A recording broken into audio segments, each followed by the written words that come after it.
When we speak about liberalism or liberal nationalism, we see the main features of it. When we say equality before law, there are few things which we have to remember. Equality before law didn't stand for universal suffrage. Universal suffrage means right to vote for all citizens. And they didn't really shoot for universal suffrage. Actually, they limited it to men above the age of 25 who owns a property who pay a certain amount of tax. And they didn't stand for equal political rights because women, landless peasants, youth under the age of 25 were excluded. They were not given equal political right or they were not given the right to vote. And during the 19th century, this group of women, landless peasants, and youth under 25 were agitating or making demands for their right till 19th century, end of 19th century. To understand more, revolutionary France was the first political experiment of liberal nationalism or liberal democracy under the Jacobins. If you remember, after the French Revolution, Jacobins came into power and they exercised a limited version of liberalism or liberal nationalism. Later stages it failed because of some other reasons like Robespierre. We have seen that. So remember about liberalism or liberal nationalism. It comes from word liber, freedom of individual. They believed in freedom of individual, equality before law, constitutional and representative governments, end of autocracy and clerical privileges, right to private property, and freedom of markets. And they believed in a in a gradual change. That was liberal nationalism. Now let us move forward.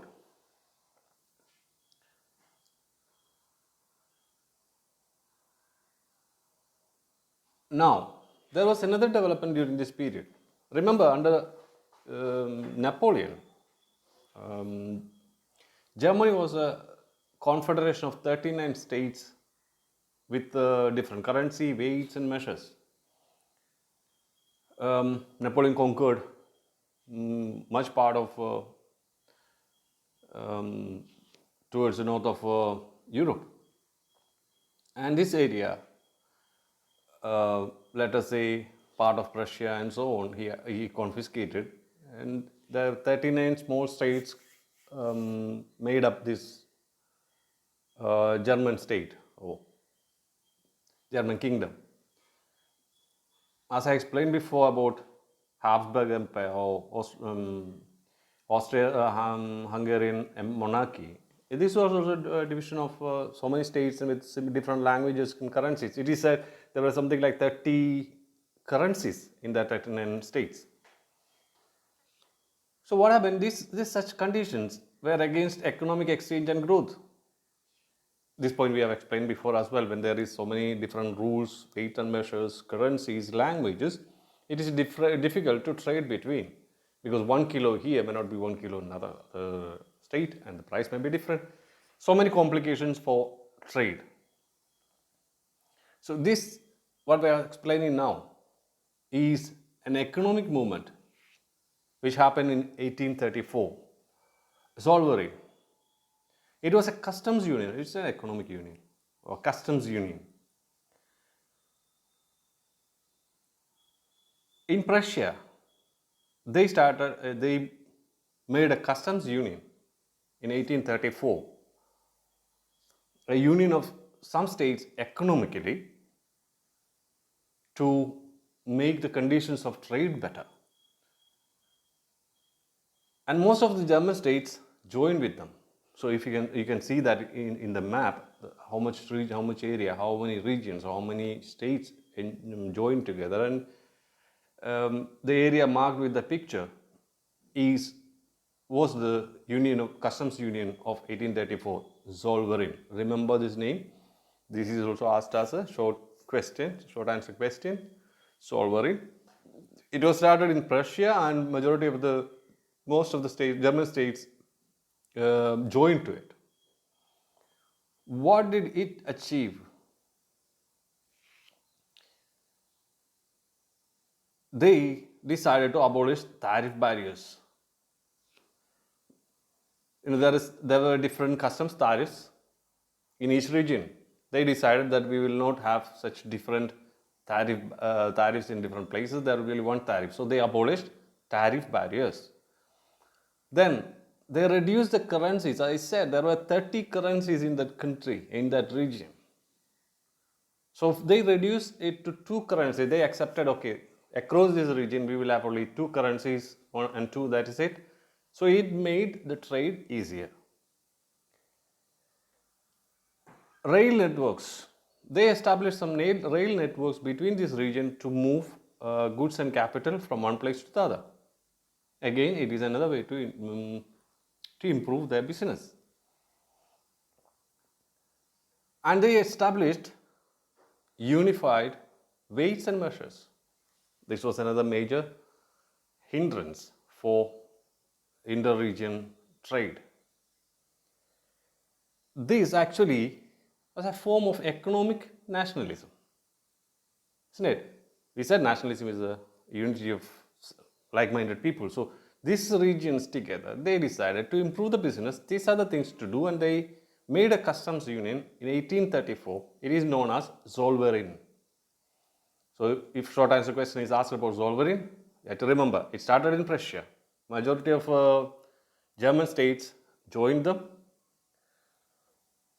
and it was for economic prosperity or improvement of business. They decided to improve the trade, to abolish tariff barriers between the regions. They reduced the currencies from 30 to 2 to improve, to facilitate the business. They established some rail networks to improve and transportation so that the movement is faster. They unified the weights and measures, so it will be easy for the intra-regional trade.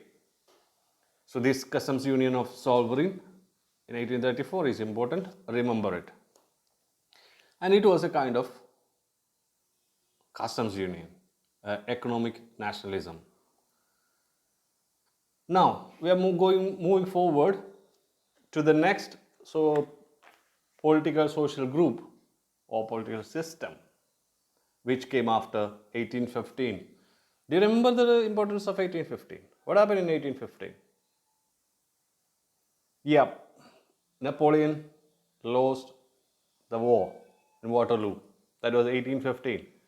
That was the end of Napoleonic rule. Why is important of Napoleon in European history? Even if he wanted to be emperor of Europe, and for that he conquered so many areas, in one way he brought in a unity in Europe. Because when he conquered the 39 states of Germany and some part of Russia and some Prussia and some part of whole of Netherlands, whole of Belgium, part of Italy, actually the people who are speaking same language start to come together and try to think, no, we don't want this French rule on us. So he indirectly promoted a national unity. And it actually territorial unity also were established, because German speaking people all were together under Napoleon. Before it was split between 2 or 3 empires.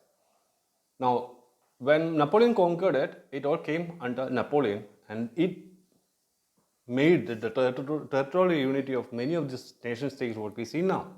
So that was the significance of Napoleon or Napoleonic rule. It ended in 1815. So when the Treaty of Vienna, we will study about Treaty of Vienna. When the Treaty of Vienna happened, what did they do? They brought back the autocratic rule. That was what was established by Treaty of Vienna in 1815. Actually, we will study about it. So what Treaty of Vienna after 1815 happened was they brought back the autocratic society. There was a conservative group in, in the society at that time who believed that change should be gradual, not radical. Moderates. If you remember, I was saying in the beginning about moderates. Conservatism is a moderate mode of, moderate group of people. This conservatism was strong after 1815. They believed, let us see what are the main features of conservatism. Yeah, it's the defeat of Napoleon 1815 which triggered the new spirit of conservatism.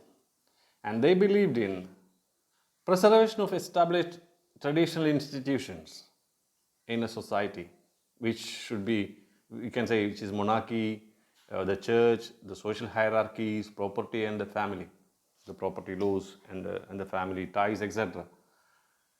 So they believed the existing system should be prevailing. They wanted to preserve it. They consider it as valuable, even if there are changes need to be. It should be gradual. It will take time. It will gradually change by time, and that's what they believed in the conservatist group. Yeah, they supported the change, but it should be gradual than radical. And they didn't oppose the modernization done by Napoleon. Napoleon introduced so many modernization of military and the bureaucracy, economy, etc. They supported the modernization. They didn't say that whatever good things happened has to be changed. But the difference was they saw this modernization will strengthen the traditional institution. They wanted the change to strengthen monarchy. They wanted the change to strengthen the church or social hierarchy. Social hierarchy is the social system where, the three-tier system we said under feudalism, first, second, third estates. So they wanted to use this modernization to strengthen the traditional institution. Before, revolutionaries actually replaced it with the modern institution. But conservatives want to strengthen the traditional institution with the modernization.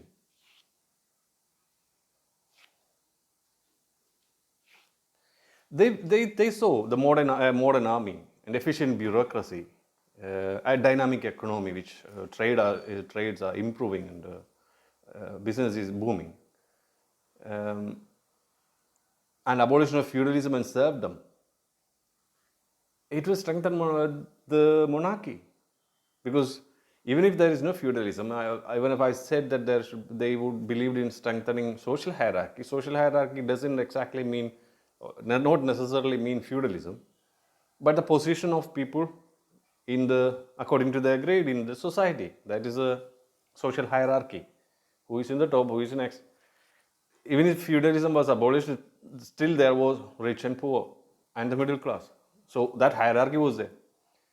So what these conservatives believed, that all these things of whatever changed, means army and efficient bureaucracy, dynamic economy and abolition of feudalism and serfdom, these all will strengthen monarchy. Revolutionaries were trying to replace monarchy with a democratic rule with these modern facilities, but conservatives wanted to use these modern facilities to strengthen the existing system. They believe that it is a change gradually happening, but the monarchy should not be changed. The existing system should not be changed in a radical manner. So this is conservatism.